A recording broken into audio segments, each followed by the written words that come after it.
देवियों और सज्जनों, नमस्कार, जय हिंद। मैं डॉक्टर टी.सी. राव आज आपसे एक ऐसे मुद्दे पे बात करूंगा जो कल ही हमने तीन मूर्ति प्राइम मिनिस्टर संग्रहालय के सामने एक विरोध प्रदर्शन किया बांग्लादेश में जारी हिंसा हिंदुओं के खिलाफ। उसके ऊपर बांग्लादेश में हिंदुओं पर हो रहे अत्याचार के खिलाफ भारतीय सेना के पूर्व सैनिकों और नागरिक समाज के कुछ लोगों को, जिसमें संत समाज भी था, विरोध प्रदर्शन किया। 1971 के भारत पाक युद्ध में भारतीय सेना ने बांग्लादेश को पाकिस्तान के क्रूर शासन से मुक्त कराया था। 1971 के भारत पाक युद्ध में भारतीय सेना ने बांग्लादेश को पाकिस्तान के क्रूर शासन से मुक्त कराकर एक स्वतंत्र राष्ट्र के रूप में स्थापित करने में महत्वपूर्ण भूमिका निभाई थी।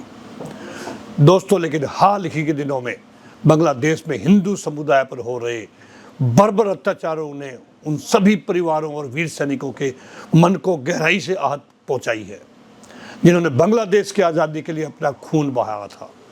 कल मैं भी नागरिक समाज द्वारा आयोजित विरोध प्रदर्शन में हिस्सा लिया। यह प्रदर्शन उनके लिए केवल एक आंदोलन नहीं था, बल्कि परिवार की 5 पीढ़ियों से चली आ रही सेवा और बलिदान की परंपरा का प्रतीक भी था। मेरी 5 पीढ़ियों से देश की सेवा कर रही है, मैं 5वीं पीढ़ी था। मेरा परिवार भारतीय सेना में अपनी वीरता और समर्पण के लिए जाना जाता है। मेरे चाचा सूबेदार शोताज सिंह ने 1971 में बांग्लादेश की मुक्ति संग्राम में मुक्ति वाहिनी के साथ मिलकर के स्थानीय युवाओं को सैन्य प्रशिक्षण दिया। उनका ट्रेड आर्मरर था, वो EME से थे, जिससे पाकिस्तान को करारा जवाब दिया उनके युवाओं ने। मेरे एक और चाचा उस समय कैप्टन के पद पे थे, जो एयर डिफेंस में तैनात थे, कैप्टन सिंबुदाल, जो बाद में कर्नल से रिटायर हुए, आज इस दुनिया में नहीं है। उन्होंने एयर डिफेंस में दुश्मन के हवाई जहाज़ों को नष्ट कर भारतीय सीमा की रक्षा में महत्वपूर्ण भूमिका निभाई थी। 1971 के ऐतिहासिक युद्ध में मेरे पिताजी सूबेदार रामचंद्रन 78 मीडियम रेजिमेंट में तैनात थे। वो बांग्लादेश के बॉर्डर पे गई थी। पाकिस्तानी आर्मी के ढांचे को ध्वस्त किया उन्होंने और उनको आत्म समर्पण करने के लिए मजबूर कर दिया। 5 पीढ़ियों से मेरा परिवार राष्ट्र की सेवा में समर्पित रहा है और ये परंपरा आज भी जारी है। इस प्रदर्शन में मैंने अपने पूर्व सैनिकों साथियों सहित लगभग 42 की संख्या में भाग लिया। यह कदम न केवल व्यक्तिगत अन्याय के खिलाफ था, बल्कि यह उनकी पीढ़ियों से चली आ रही राष्ट्रीय सेवा की भावना का एक जीवंत उदाहरण भी था। यह प्रदर्शन नई दिल्ली के 3 मूर्ति चौक पर किया गया, प्राइम मिनिस्टर संग्रहालय के सामने, जिसमें विभिन्न धर्मों के प्रमुख संतों, वरिष्ठ सेवानिवृत्त रक्षा अधिकारियों और नागरिक समाज के लोगों ने भाग लिया। प्रदर्शन के दौरान बांग्लादेश के उच्चायुक्त को चाणक्यपुर स्थित उनके दूतावास में विरोध पत्र भी सौंपा गया। विरोध प्रदर्शन में उपस्थित भारतीय सेना के दिग्गजों, वरिष्ठ अधिकारियों में बहुत आक्रोश था जो उन्होंने वहाँ पे व्यक्त किया। उन्होंने कहा कि बांग्लादेश ने उन सुरक्षा कर्मियों और भारत के बलिदान को भुला दिया है, जिन्होंने 1971 में उनके स्वतंत्रता संग्राम में अपने प्राण न्यौछावर किए थे।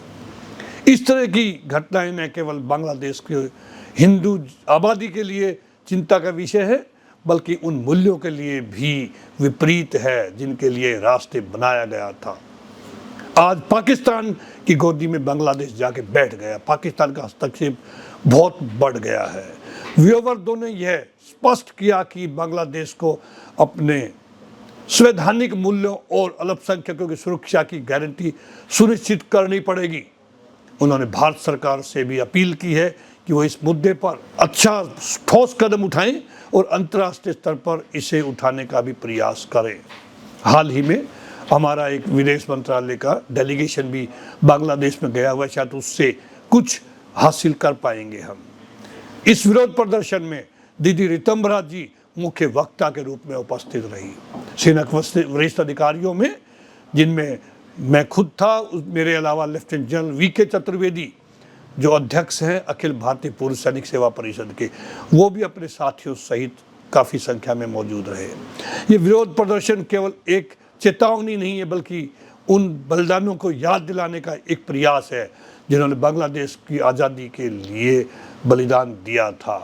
बांग्लादेश सोचो इसके ऊपर और इसमें प्रयास करो कि हिंदुओं पे आगे आने वाले दिनों में कोई अत्याचार, कोई अटैक ना हो, नहीं तो हिंदुस्तान कि हिंदू सहन नहीं कर पाएंगे, सब सीमाएं लांघ करके वहाँ पे पहुँच जाएंगे और फिर क्या हाल होगा आप समझ सकते हो। इन्हीं शब्दों के साथ में दोस्तों, नमस्कार, जय हिंद।